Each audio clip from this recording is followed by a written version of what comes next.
दक्षिण सोलापूर विधानसभा मतदारसंघाचे आमदार सुभाष देशमुख यांनी आपल्या पत्नी आणि मुलगा मनीष देशमुख यांच्यासोबत येऊन little flower English medium school या मतदान केंद्रावर सकाळी 7:30 वाजता मतदानाचा हक्क बजावला। यावेळी या आदर्श मतदान केंद्रावर त्यांनी सेल्फी काढला। सकाळी 7 वाजल्यापासूनच या मतदान केंद्रावर मतदारांच्या रांगा लागल्या होत्या।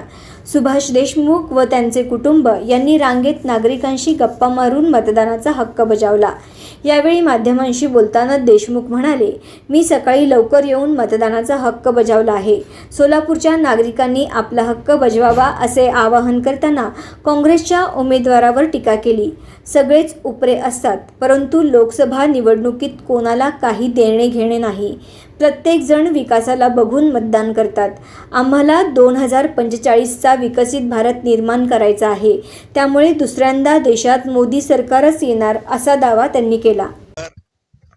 मी प्रथम स्वतःहून मतदान केलेलं आहे आणि संपूर्ण मतदाराला या निमित्तानं आवाहन करतोय की लवकरात लवकर आपण घराच्या बाहेर पडून या राष्ट्रीय कामामध्ये आपल्याला जो हक्क दिलेला आहे मतदानाचा, तो मतदानाचा हक्क बजावून आपल्या पुढील कामास सुरुवात करावी आणि म्हणून सर्वांनाच आवाहन करतो की आपण सर्वांनी मतदान करावं।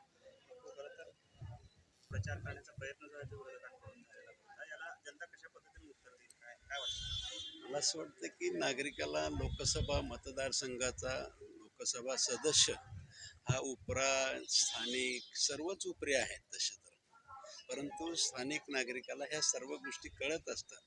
विरोधकांना कुठले मुद्दे नव्हते आणि म्हणून नावेलाजानं कुठला तरी करून काढायचा, त्यांचा प्रचार प्रसिद्धी सुद्धा म्हणजे कुठलं नियोजन नव्हतं, पण केवळ टीका टिप्पणी ह्याच्यापेक्षा काही नव्हतं। उलट आम्ही एक विकसित भारत 2045चा भारत कसा असावा याच्यावरती आम्ही प्रचार केलेला आहे।